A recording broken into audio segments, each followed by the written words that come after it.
semua, sebelumnya Assalamualaikum warahmatullahi wabarakatuh. Perkenalkan, saya Mila Kusma Wardani, lulusan Prodi S1 Akuntansi Konsentrasi Keuangan tahun 2021. Di sini saya akan menjelaskan mengenai mekanisme dan alur berjalannya proposal skripsi di Universitas Pamulang ini sendiri. Langkah pertama, teman-teman semua harus tahu nih syarat menulis proposal skripsi itu apa aja. Nah, di sini akan saya paparkan beberapa syarat yang harus kalian penuhi. Yang pertama, yaitu kalian harus berstatus sebagai mahasiswa aktif saat mengajukan proposal skripsi ini sendiri. Yang kedua, kalian harus telah menyelesaikan sedikitnya 108 SKS dengan IPK minimal 2,0. Yang ketiga, yaitu kalian harus lulus mata kuliah metodologi penelitian dengan nilai minimal C. Yang keempat, yaitu kalian harus telah menyelesaikan administrasi keuangan. Yang kelima, nilai D dan E kalian tidak melebihi dari 2 mata kuliah. Yang keenam, yaitu kalian harus melampirkan transkrip nilai terakhir yang telah ditandatangani oleh Ketua Program Studi Fakultas Ekonomi dan Bisnis. Nah, transkrip nilai ini sendiri nanti akan kalian lampirkan saat pendaftaran proposal skripsi ini sendiri.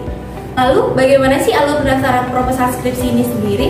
Yang pertama, kalian harus melengkapi persyaratan-persyaratan proposal skripsi ini sendiri seperti yang sudah saya sebutkan di awal tadi. Yang kedua, setelah itu kalian bisa mengajukan proposal skripsi ini dengan menyertakan transkrip nilai kepada program studi. Setelah itu kalian bisa mendaftarkan secara online proposal skripsi kalian.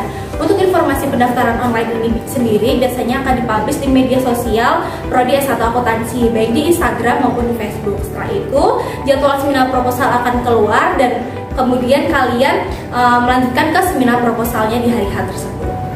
Sistematika penulisan proposal skripsi. Di sini ada 3 bagian, teman-teman. Bagian yang pertama itu ada bagian awal, bagian utama, dan bagian akhir. Bagian awal itu ada apa aja sih? Bagian awal itu ada 5 poin. Yang pertama ada sampul luar.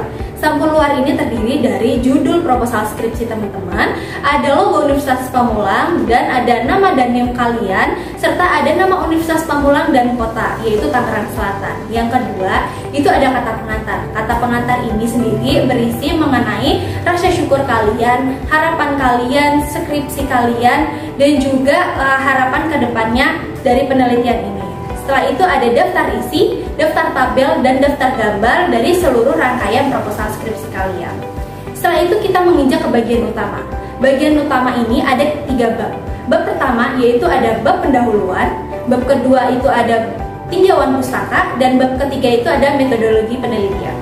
Bagian utama bab 1 yaitu pendahuluan. Di bab pendahuluan ini ada 5 poin yang perlu kalian tekankan. Poin pertama yaitu ada latar belakang penelitian, yang kedua ada rumusan masalah, yang ketiga adalah tujuan penelitian, yang keempat ada manfaat penelitian, dan yang kelima atau yang terakhir yaitu sistematika penulisan. Poin yang pertama itu ada latar belakang penelitian. Latar belakang ini menjelaskan tentang variabel utama kalian, yaitu mengenai fenomena yang akan kalian angkat pada proposal skripsi ini sendiri, dan ada pendekatan research gap dari penelitian-penelitian sebelumnya yang sudah kalian dapatkan. Nah, yang selanjutnya ada rumusan masalah. Rumusan masalah ini sendiri itu fokus penelitian teman-teman yang akan kalian usung ke depannya dalam skripsi selanjutnya. Di proposal skripsi ini sendiri, kalian harus tahu nih, proposal skripsi ini sendiri fokus penelitiannya yang akan kalian bawa dengan variabel X dan Y ininya ini nanti akan kemana, seperti itu. Yang selanjutnya ada tujuan penelitian. Tujuan penelitian ini sendiri merupakan pernyataan tentang apa yang akan kalian capai dalam kegiatan penelitian yang akan kalian lakukan ke depannya. Setelah itu ada manfaat penelitian. Nah, manfaat penelitian ini merupakan bentuk pernyataan tentang kontribusi atau hasil dari penelitian kalian yang sudah kalian lakukan sebelumnya. Yang terakhir yaitu ada sistematika penulisan. Sistematika penulisan ini menjelaskan hal-hal pokok yang akan ditulis di dalam skripsi dan disusun secara sistematis bagaimana yang sudah diatur dalam buku pedoman yang telah dikeluarkan oleh Fakultas Ekonomi dan Bisnis. Selanjutnya kita menginjak ke bab 2 yaitu tinjauan pustaka. Di tinjauan pustaka ini ada 4 poin, teman-teman. Poin pertama itu adalah landasan teori, ada penelitian terdahulu, ada kerangka berpikir dan pengembangan hipotesis. Nah, landasan teori. Landasan teori ini mengemukakan mengenai grand teori, middle teori, dan applied teori yang berkaitan dengan fenomena penelitian kalian yang kalian usung di awal yang bersumber dari buku maupun jurnal dari penelitian terdahulu kalian. Yang kedua yaitu ada penelitian terdahulu. Penelitian terdahulu ini berupa tabel yang memuat informasi atau jurnal ilmiah yang kalian gunakan dalam penelitian kalian. Nah, dalam penelitian terdahulu ini biasanya setiap variabel kalian harus mempunyai 4 jurnal penelitian terdahulu. Jadi untuk semua variabelnya kalian minimal harus mempunyai 10 penelitian terdahulu, di mana dalam penelitian terdahulu ini maksimal publis itu 7 tahun terakhir rilis. Yang selanjutnya itu ada kerangka berpikir. Kerangka berpikir ini berupa penjelasan atau argumentasi penulis mengenai hubungan atau pengaruh si variabel bebas terhadap variabel terikat. Selanjutnya itu ada pengembangan hipotesis. Pengembangan hipotesis ini merupakan simpulan teoritis atau dugaan penelitian teman-teman yang bersifat sementara, dinyatakan dengan kalimat tegas dan konsisten dengan tujuan penelitian kalian. Bab 3, metodologi penelitian. Metodologi penelitian ini ada 6 aspek. Aspek yang pertama yaitu ada jenis penelitian, yang kedua ada tempat dan waktu penelitian, yang ketiga ada operasional variabel penelitian, selanjutnya ada populasi dan sampel, yang kelima ada teknik pengumpulan data, dan yang terakhir ada teknik analisis data. Yang pertama ada jenis penelitian. Teman-teman harus tahu tuh, penelitian kalian itu menjelaskan tentang metodologi apa saja yang akan kalian gunakan dan kemukakan alasannya. Nah, jenis penelitian ini ada penelitian jenis kuantitatif dan ada jenis kualitatif. Kuantitatif ini biasanya berbentuk angka-angka. Kalau kualitatif itu biasanya narasi secara analisis deskriptif. Selanjutnya ada tempat dan waktu penelitian. Tempat dan waktu penelitian ini mengemukakan alamat objek penelitian kalian disertai dengan alasan dan memuat tabel jadwal penelitian kalian, dan dimulai dari kalian penyusunan proposal skripsi hingga nanti akhirnya kalian di sidang skripsi. Selanjutnya ada variabel, operasional variabel penelitian. Operasional variabel penelitian ini berupa tabel yang memuat informasi mengenai definisi operasional variabel, indikator, dan skala pengukuran yang digunakan dalam penelitian kalian. Jadi nanti variabel kalian akan dibentuk dalam sebuah tabel yang berisi mengenai apa itu variabelnya dan bagaimana skala pengukuran dari variabel kalian. Selanjutnya itu ada populasi dan sampel. Nah, populasi dan sampel ini menjelaskan tentang definitif karakteristik yang menjadi satuan penelitian populasi dan karakteristiknya, besar sampel yang diambil, serta teknik dan cara pengambilan sampelnya. Nah, populasi sampel ini harus kalian kemukakan detail di bab poin 4 ini, yaitu mengenai tahun pengamatan kalian mau ngambil berapa tahun, dan sektor apa saja yang akan kalian gunakan, dan lain-lainnya. Selanjutnya itu ada teknik pengumpulan data. Teknik pengumpulan data itu menjelaskan tentang definitif teknik pengumpulan datanya, mengemukakan teknik yang akan digunakan, dan skala pengukurannya yang akan digunakan dalam penelitian ini. Selanjutnya itu ada yang terakhir, itu ada teknik analisis data. Teknik analisis data ini menjelaskan tentang teknik apa saja yang akan kalian gunakan dalam penyusunan proposal skripsi ini hingga skripsi ini berakhir, karena teknik analisis data ini sangat berhubungan dengan bab selanjutnya, yaitu bab 4. Jadi penting banget teman-teman harus tahu mengenai teknik analisis data ini ya. Teknik analisis data ini biasanya bisa kalian temukan atau mencari referensi itu dari berbagai sumber, misal buku dan jurnal-jurnal terdahulu. Menurut saya teman-teman itu perlu banget mempunyai buku dari salah satu teknik analisis data ini, karena itu akan berpengaruh sekali di bagian bab 4 teman-teman nantinya dan berpengaruh terhadap hasil skripsi teman-teman itu sendiri. Seperti itu. Selanjutnya kita menginjak ke bagian akhir, yaitu ada daftar pustaka. Daftar pustaka yaitu memuat semua bahan rujukan yang kalian pergunakan dalam penulisan proposal skripsi kalian ini sendiri, baik itu yang bersumber dari buku, penelitian terdahulu, atau jurnal-jurnal yang kalian gunakan dalam penyusunan proposal skripsi ini. Nah, untuk penulisannya itu ada teknik apa? Yaitu American Psychological Association. Oke teman-teman, itu tadi adalah bagian-bagian dalam penyusunan proposal skripsi. Ingat ya, ada 3 bagian. Bagian awal, utama, dan bagian akhir yang harus kalian lengkapi sebelum kalian mendaftar proposal skripsi. Selanjutnya kita akan menginjak ke sesi Q&A. Bagi teman-teman yang kemarin udah nanya nih di IG kita di @himayas atau akuntansi di sosial media kita akan jawab sekarang juga pertanyaan-pertanyaan kalian yang udah kalian kirim kemarin-kemarin.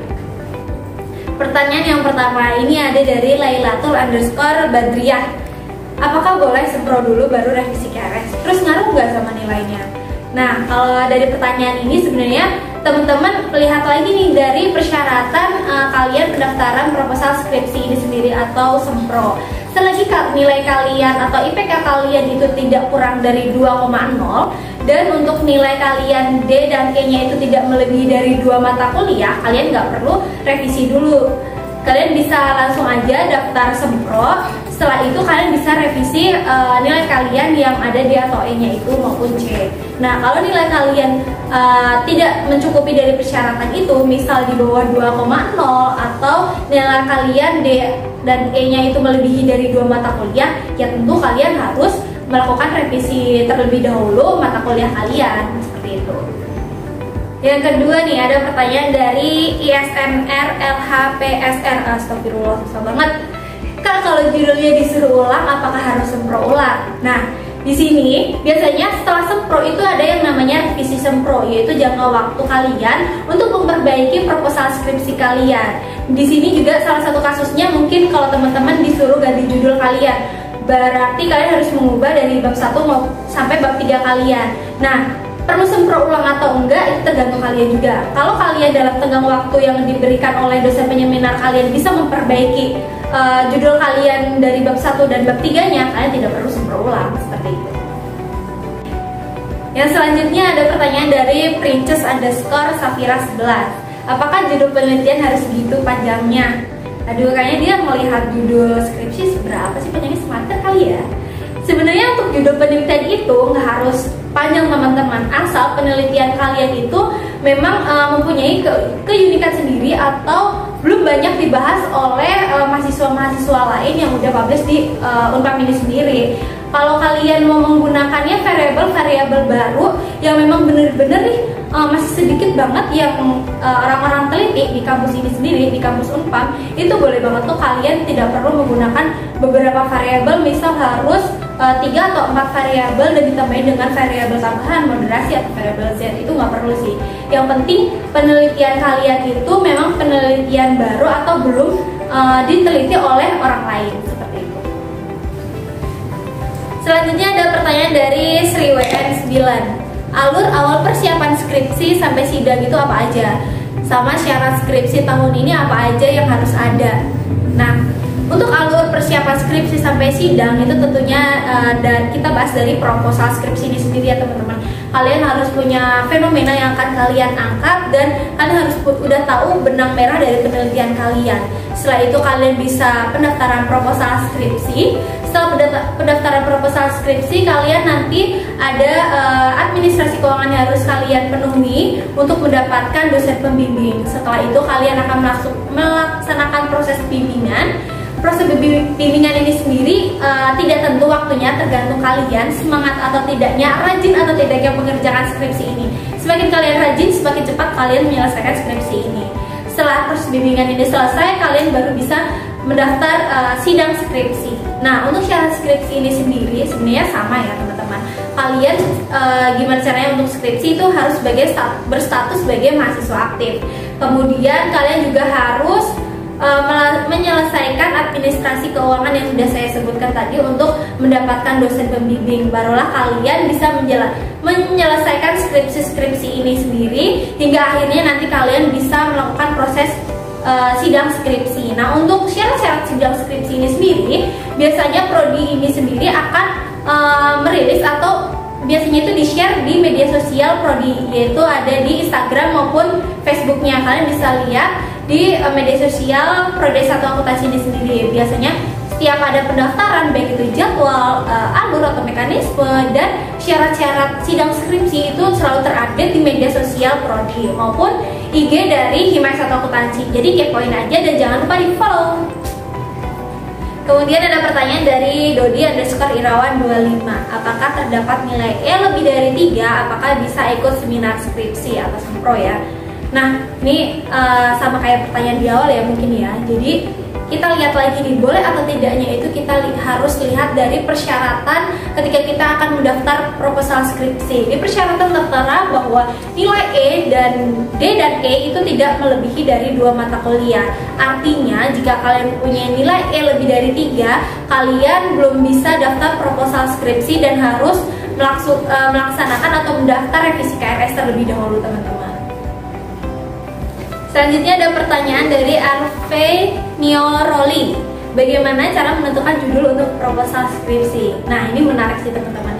Ini mungkin di luar sana banyak banget yang nanya gimana sih cara nentuin judul, gimana gitu. Nah, kalau dari saya pribadi, cara gimana menentukan judul, kita harus tahu nih minat atau passion kita itu di mana. Itu juga berpengaruh ke konsentrasi kalian ya. Misal kalau saya keuangan. Nah, di keuangan ini mungkin ada beberapa aspek inti pembahasan di konsentrasi keuangan ini sendiri. Nah, kita lihat nih aspek-aspek mana yang sekiranya mungkin kita kepo atau tertarik lebih lanjut untuk kita kulik lebih dalam gitu. Nah, setelah kalian udah tahu nih kayaknya ini menarik deh untuk diteliti, atau ini menarik deh ada beberapa poin yang ini kok bisa sih kayak gini gitu. Nah, kalian juga bisa tuh banyak-banyakin baca buku atau baca-baca berita. Itu pun bisa kalian gunain sebagai langkah awal gimana cara menentukan judul skripsi. Karena dari situ kalian akan muncul tingkat kekepoan atau penasaran, ini kok gini ya, ini kok gini ya. Nah, dari situ pun nanti kalian bisa menggabungkan beberapa fenomena-fenomena yang akan kalian usung di proposal skripsi ini. Dari fenomena tersebut kalian bisa menarik variabel Y-nya untuk dapat kalian teliti. Setelah kalian dapat variabel Y-nya untuk kalian teliti, kalian baru mencari penelitian terdahulu yang akan kalian gunakan dan mencari atau mengeliminasi variabel-variabel itu untuk kalian gunakan sebagai variabel X kalian. Seperti itu sih mungkin. Jadi tips and triknya untuk menentukan judul itu intinya kalian harus minat dulu sama pembahasan-pembahasan yang akan kalian usung, karena itu akan berpengaruh banget sama skripsi kedepannya. Tentunya kalian juga harus tahu juga benang merah dari penelitiannya itu sendiri. Jadi dari awal sempro kalian harus tahu benang merahnya penelitian itu akan seperti apa dan bagaimana pengukurannya, semakin macam-macam. Sebagaimana itulah, itu pokoknya kalian harus tahu. Karena kalau dari awal kalian udah tahu, kedepannya itu akan berjalan dengan lancar. Tapi kalau kalian dari awalnya cuma pengen, kayaknya ini seru deh buat diteliti, tapi kalian nggak ada dasar pemikiran lain gitu, itu kedepannya bakal susah banget sih menurut aku. Karena untuk pengukurannya pasti kalian juga kesusahan untuk menarik kesimpulan dan untuk berhubungan satu sama lainnya. Variabel X dan Y itu kan saling berhubungan ya. Jadi kalau kalian nggak tahu hubungan satu sama yang lain-lainnya, X dan Y-nya, itu bakal susah banget sih kedepannya. Jadi intinya kalian harus tahu dulu benang merah dan pokok pembahasan penelitian kalian, dan tentunya kalian harus menarik dan suka sama yang kalian teliti. Udah itu aja. Oke, mantap. Oke, selanjutnya ada dari Dian _ ini itu.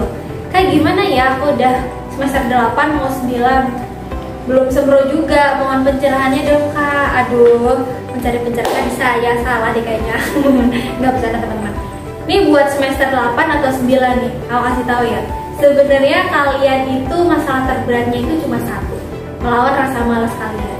Ini itu udah masalah yang wajar dan memang kayaknya dialami oleh semua mahasiswa deh. Apalagi nanti kalian menginjak di skripsi. Kalau di sempro kalian aja udah malas atau udah uring-uringan gimana-gimana, udah deh pasti kalau skripsi udah pasti, aduh gak deh, gak kepegang gitu.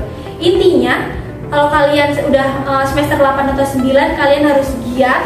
Kalian harus bener-bener ngorbanin beberapa banyak banget waktu, materi, fisik, pikiran, mental kalian buat ngejar si proposal skripsi ini dan nantinya ke skripsi. Dan juga kalian jangan pernah tinggalin mengerjakan skripsi ya teman-teman. Kalau kalian udah melanjutkan di sempro, kalau kalian udah tinggalin aja sehari skripsi, 2 hari skripsi, abis itu seminggu ditinggalin, sebulan ditinggalin, udah deh nggak kelar. Minimal kalian setiap hari itu bacalah, atau paling enggak buka deh, kayaknya bab ini aku pelajarin, setelah itu hari ini aku cari data ini. Begitu juga dengan sempro ya teman-teman. Sempro ini kan sebenarnya hanya 3 bab. Ada yang tadi udah kita sebutkan juga, ada 3 bagian juga. Itu kalian juga harus cicil nih. Dari utama tiap hari ada 1 lembar. Itu pokoknya harus selesai. Kalian juga harus punya target kapan kalian harus selesaiin si dan skripsi ini. Kalau kalian nggak punya target, biasanya ya udahlah masih lama, ya udahlah masih lama. Itu banyak banget yang kayak gitu.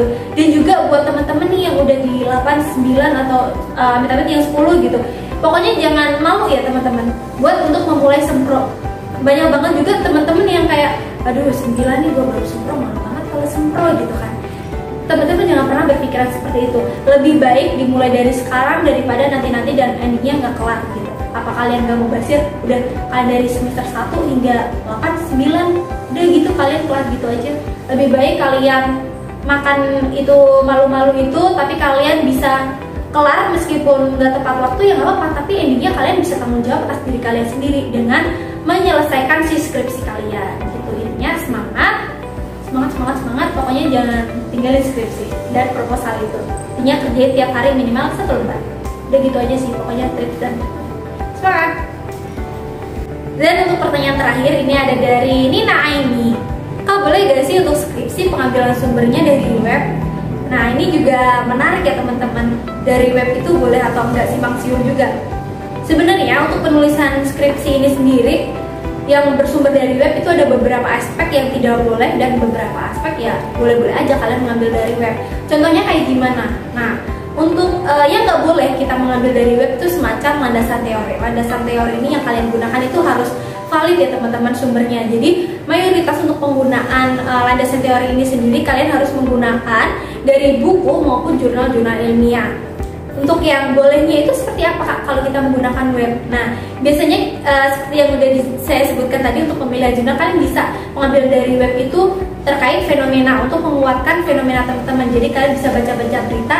Dan juga untuk pengambilan dari web itu tentang data kalian, tentang data kalian untuk dalam tabulasi itu nanti pasti kalian mengambilnya. Kalau ada yang data sekunder itu kalian mengambil dari beberapa web, salah satunya mungkin contohnya dari BEI yang akan kalian unduh laporan keuangannya. Nah itu termasuk dari web seperti itu. Jadi mungkin ada beberapa yang memang nggak boleh dan ada beberapa yang boleh. Cuma selanjutnya kalian harus bisa memilih kalau memang ini itu valid gitu. Intinya itu data yang kalian gunakan untuk penyusunan proposal skripsi maupun skripsi ini benar-benar valid dari mana sumbernya gitu. Tapi lebih preferensi lebih baik dari buku atau lebih ke jurnal ilmiah. Dan pokoknya penekanannya tadi landasan teori nggak boleh dari web, harus valid.